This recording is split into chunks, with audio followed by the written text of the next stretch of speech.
Hi, good evening. You are viewing Wisdom Keys for Focusing on Your Passion. LaunchPad Consultancy, in collaboration with VisionWorks Solutions, bring to you Book Club Conversation Season 3. And in this series, entrepreneurs and professionals are reading the book, The Uncommon Dream, 31 Wisdom Keys for Focusing on the Passion of Your Heart, written by author Mike Murdoch.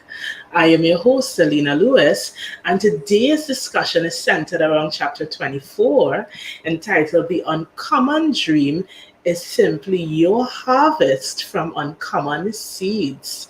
And joining me once again this evening for discussion is Natasha Rampasad, owner of Infinity Creations, and Simone Nickham, principals of the Write Your Own Narrative concept. So I want to welcome both of these ladies back into our virtual studio this evening as we jump into book club conversations. Hi again, ladies. Hi, So Alina. I'm always excited. But I'm coming with my deep voice this evening because I'm prepared for a deep conversation. For those who would be looking to tonight's conversation is now going to take the traditional format, but I really want to have that deep conversation because in this chapter, Mike Murdoch talked about the uncommon dream is simply your harvest from uncommon seeds. And I wanted to go into some real life applications of some of the principles or facts that he spoke about concerning the seed. And one of the first things Mike Murdoch said is, a seed is anything that you can multiply and become more. And my question to you is, what elements of self have you multiplied in 2020 to become more? So we're talking about the elements of self, the things that you see on the inside of you, that even whether it was in January because you did a New Year's resolution, whether it was December last year when you was thinking about this year, or whether because COVID hit and you realize, I want to handle things a little differently. When you became introspective, or at the different stages of introspection during the year, what elements of self did you identify and say, you know what? I want to multiply this year. I want to experience expansion. So we're not talking about tangible things around you. We're not talking about things that money can buy. We're not talking about the bank account. We're talking about elements of self that we've multiplied to become more. And because I know I'm throwing this very different experience at you today, I'm not calling names. I'm just going to give prompts, and whoever feel led to, y'all can jump in first and share. So I'm leaving all the questions are open tonight. Well, I would go first. Sure. Because as you said it, my mind started to think of, oh my gosh, what did I actually multiply about myself? And the first thing that came to mind was with the online school and education and teaching, because of the pandemic circumstances, I only now suddenly realized how much I have multiplied new teaching strategies and learning different technology programs and platforms and different ways of teaching rather than being in the classroom face to face with my students. So I have really grown much in that area, and I am really comfortable using an online platform, teaching my students and interacting, in that level with my classes. So I think I could say that is one way I've multiplied myself. Yeah. Right. Well, Simone is just the three of us. So then if Natasha went first, I'm coming to you next. Oh my gosh, who's next? And for me, it was being more intentional. Create your own narrative, which I call my baby. I started my workshops last year in 2019. And it is about being intentional and authentic in terms of who you are. At the start of this year, I transitioned into a new division at work. And it was a whole new learning in terms of getting to know the individuals who I worked with, as well as getting to know and understand what they did to give them that support. So in being intentional, I had to take the time to understand it and understand it quickly, because by the time COVID hit, it was business continuity planning happening and one thing happening after the other. So I had to tell myself I could handle this by being intentional, by tuning in, by listening to what different individuals were saying, how the operations were going, and getting a grasp on it so that I could properly and confidently support my team. Yeah, you'll see I'm out of the pencil tonight. That's it. Tell you, I take my notes and stuff as we go along.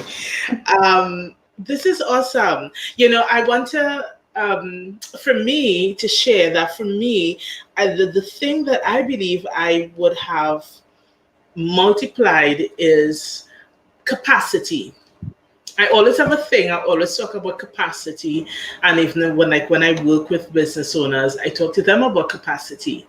And in that context, it wasn't about necessarily a specific skill or a specific mindset, but so much of everything that I did was disrupted that it was very difficult for me on March 15th to pinpoint a specific area of life that I wanted to work on, because everything was thrown into chaos when COVID hit and we started having the shutdown and the restrictions.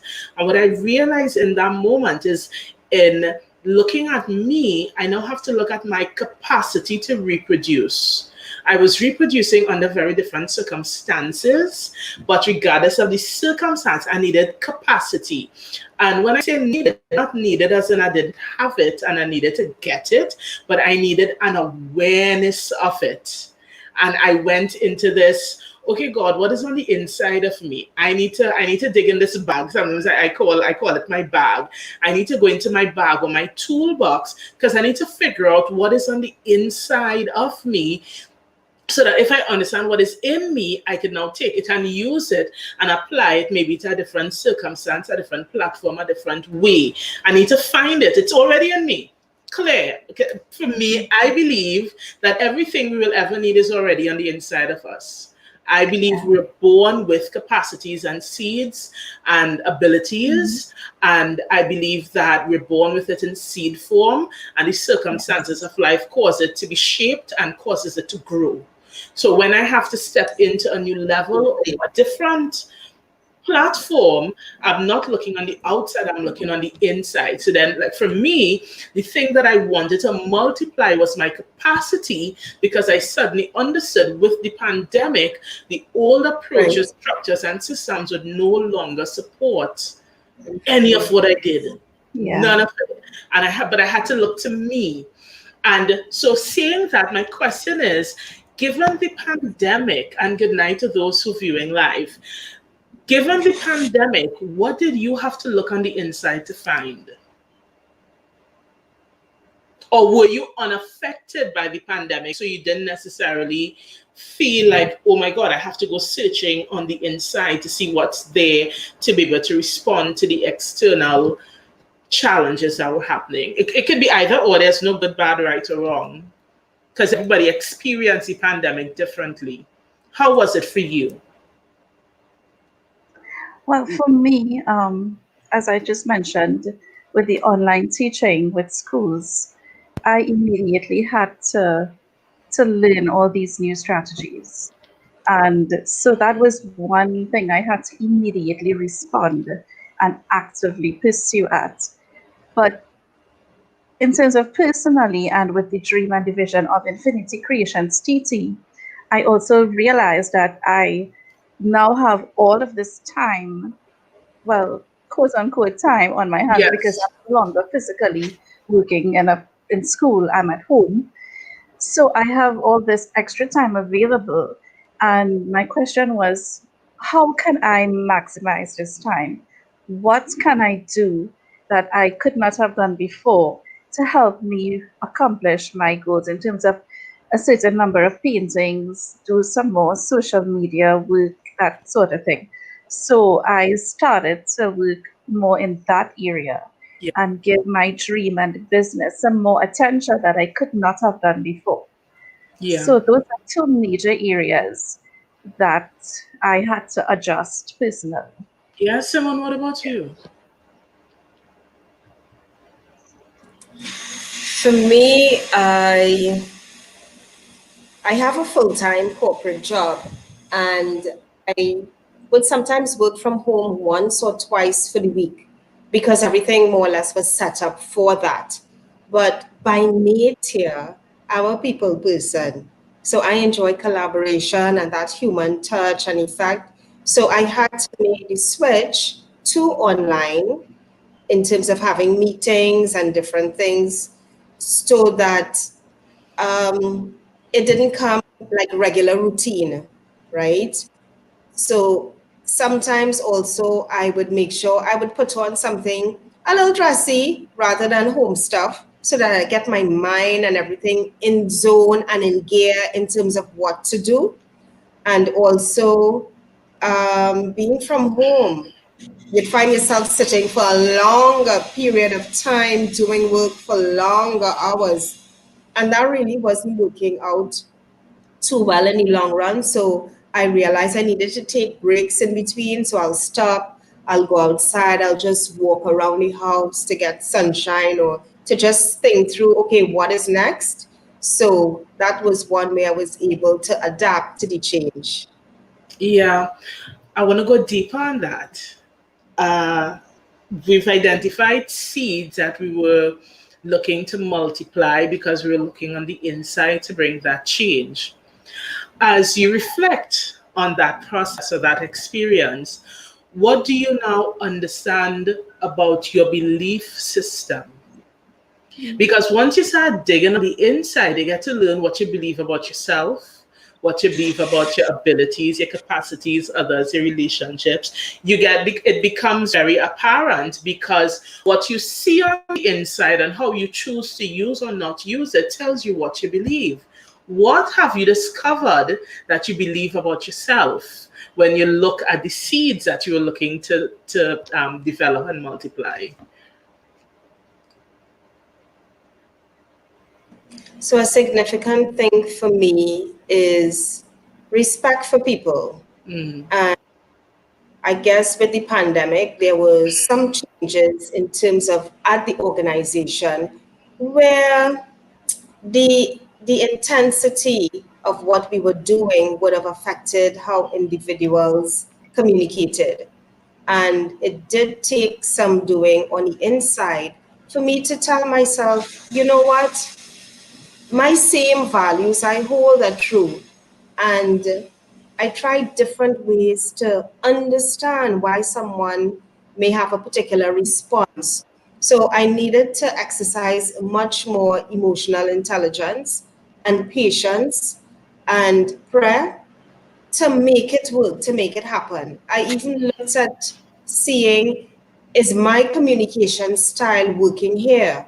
Do I need to reach out to this person? And I did at one point. I reached out to a person and I asked, what is it? Is it that you think I'm asking for something too soon? So I tried to reach out to somebody to understand where they were at and then be able to recalibrate my approach so that at the end, everybody wins. So is it that what you're sharing with us is that you learned that you believed that your emotional intelligence needed to be developed? Clarify for me. Or is because you started off talking about respect. You mentioned, communication skills, developing emotional intelligence. So I'm trying to understand, is it that you discovered you believe that those things are important? Because what I'm trying to figure, as you look at your own self and the seeds within you that you wanted to multiply, what did you learn about your belief system, the things that you believe about yourself? So, what I believed about myself is that for me, people are important. Mm. I don't let how someone may respond limit me, cause me to change who I am. So, what I would try to do is reach out to that person to understand whether there might be a bridge or where there might be a gap in terms of the communication to bridge that. Because at the end of the day, for me, teaming and teamwork are also important. So I need to have the pillars of respect there, where we have this mutual respect for one another. And again, because it's a new department, and actually my team they're in Barbados, they're not in Trinidad. So that there would have been, we didn't get the time to really bond, and then you were thrown into this pandemic. So Yeah. for me, it was about reaching in to decide, okay, do you need to change your communication style without compromising who you are and what you believe? Yeah. Okay. Thank you. Natasha, what about you? Well, one of the things I learned about myself, and I had to really stop and check, is my time management. And the reason I say that is because when schools suddenly shifted to completely online, the the time limits became very blurred.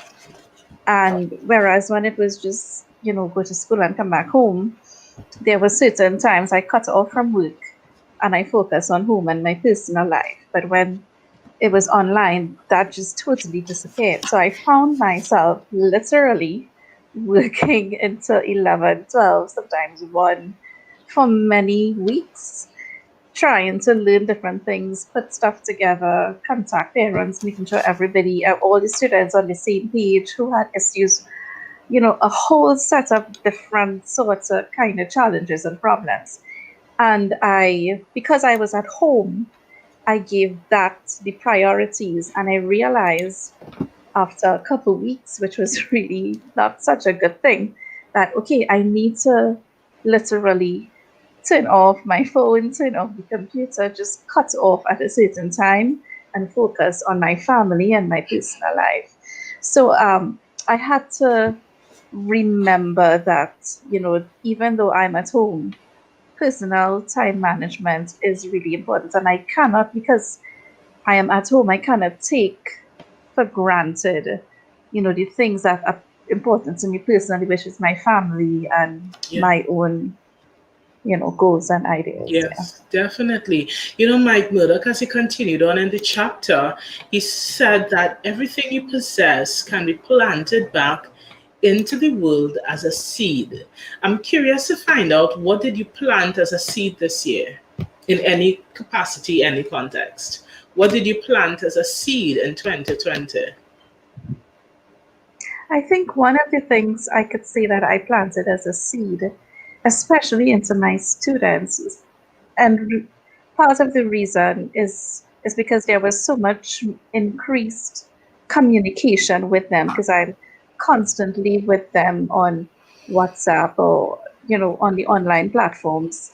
As soon as they have an issue, they call me, they message. So communication was greatly multiplied, and I constantly had to remind them that, listen, even though this is new, this is really hard, it's challenging, you don't like it, this is something you can get through. You have to think positive. If you keep working hard, if you put certain things in place, you can make it through. This is not going to kill you. You're not going to give up. You have to keep trying.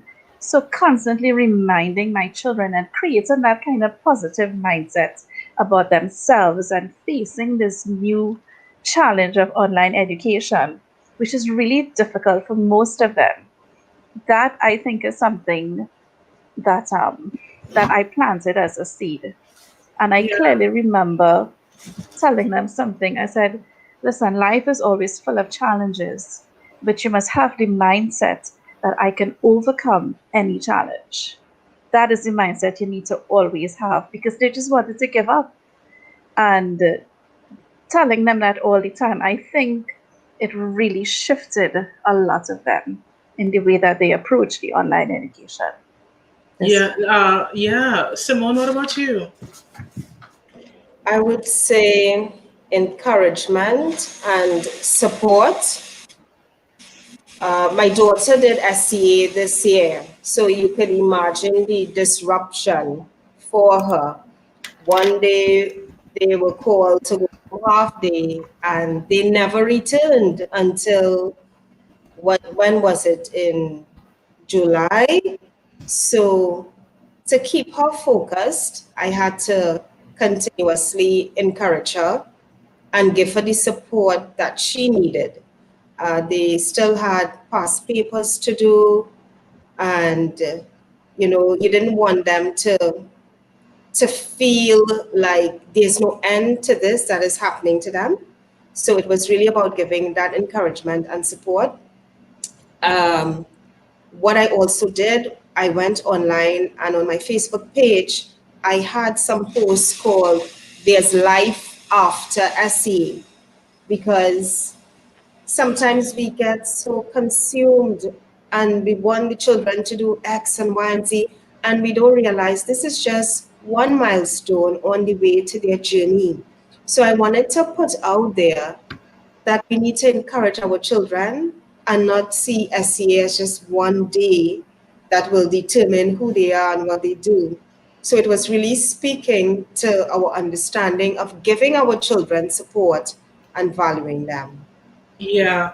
And even as we continued on in the chapter, Mike Murdoch, he spoke about harvest. And when he spoke about harvest, he made a mention of the fact that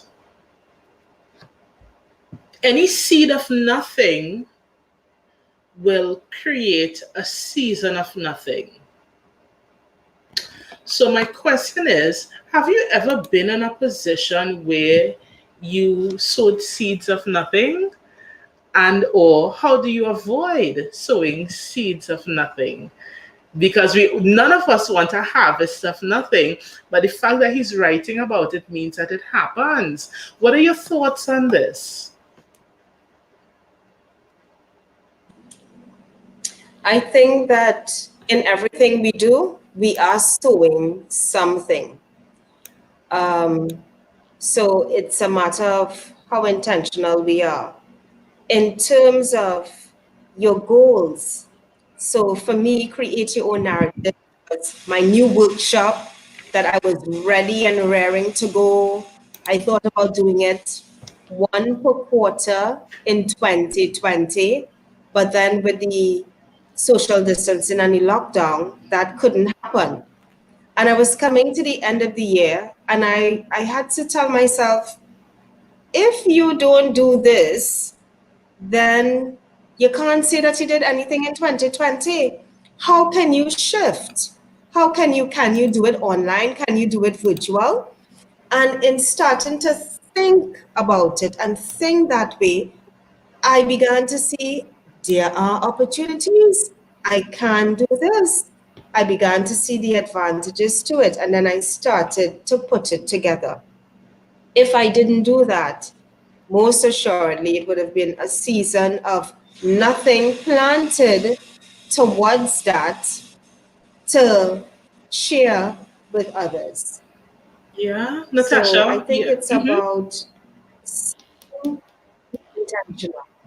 Yeah, great. Natasha, what about you? I think I'm in the middle. I tend to agree with Simone, because I do believe that even if it seems as if it's inaction or not a seed that doesn't go towards a specific goal, it still is a seed, and it could be negative rather than positive. But I also think that even in the inaction, the negative things, then it's as if you do sow seeds into lack of, making progress, making incremental steps, sowing seeds into nothing. And it reminds me of, I know not everyone are Christians, but there's a phrase that says, if you sow to the wind, you will reap the whirlwind. And to me, that is what seeds of nothing are like. When you sow into just not having a focus, not living your life with meaning and direction.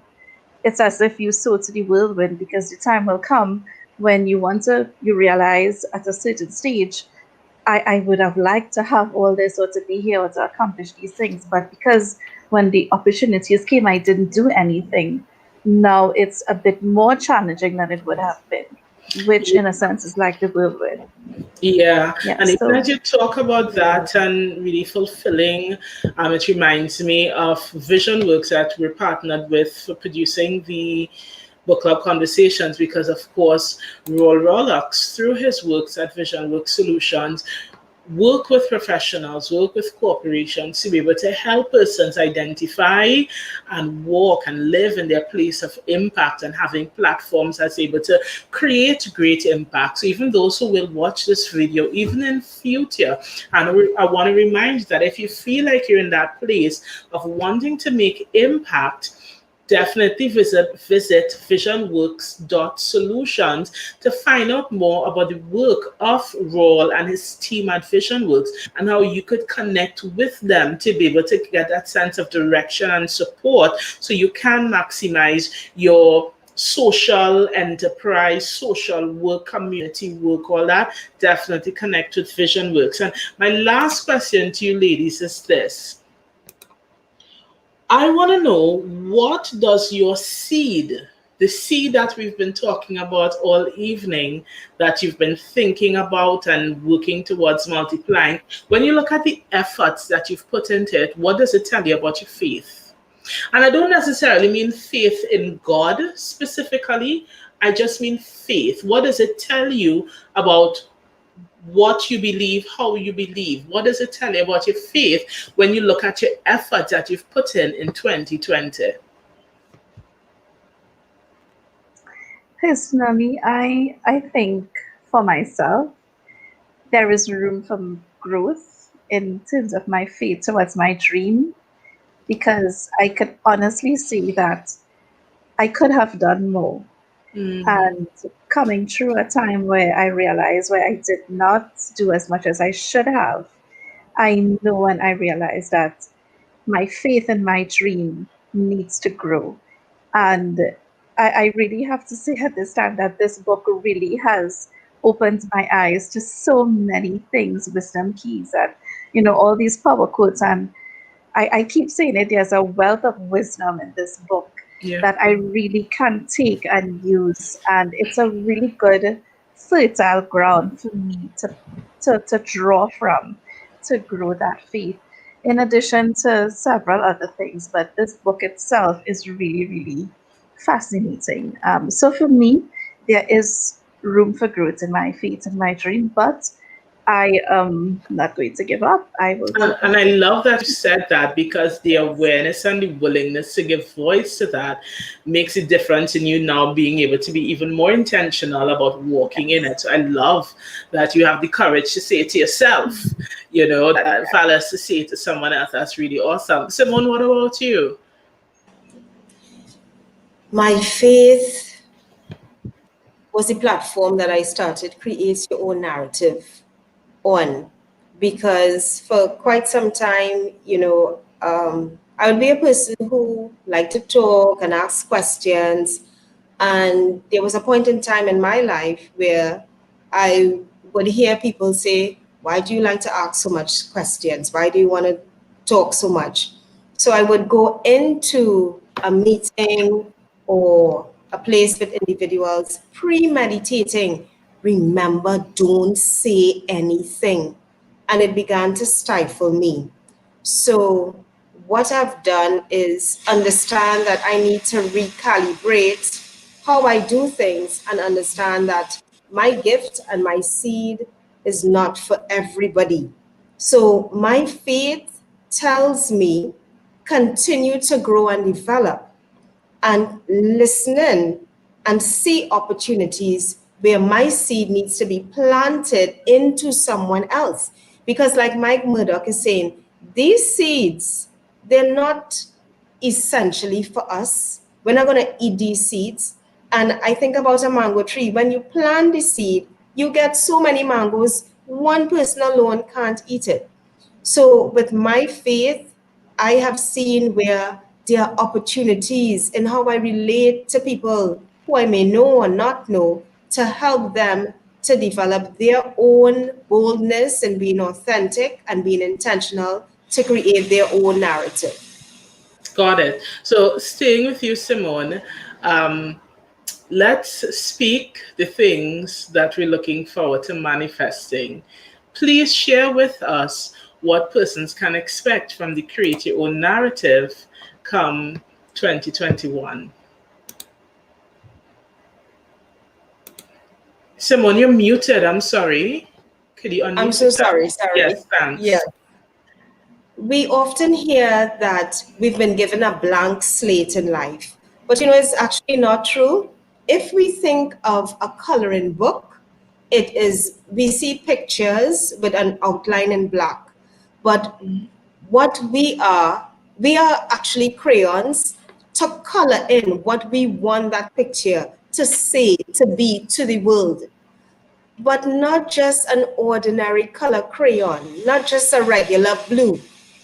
But within each person, there is this exceptional, unique spark that only you can bring out and create your own narrative.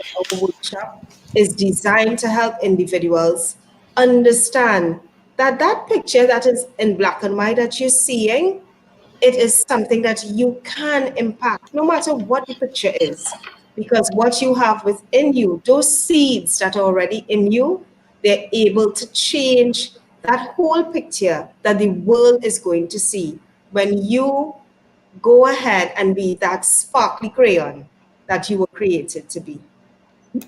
Thank you, Simone. And Natasha, even when you consider Infinity Creations, what are the things that people could look forward to that you will be manifesting and bringing into fruition come 2021? So I love to connect with people who are passionate about their dreams, who are creative and who are creative at heart. And the in 2021, Infinity Creations TT, I would love to help you all engage your creative side, whether or not you think you are an artist, you don't have to be. And the three ways that I will help you do this is through the teaching, training, and activation in prophetic art, through engaging and transforming workshops called SIP, Paint, and Prophesy workshops, and also through the sales and commissions of paintings and portraits.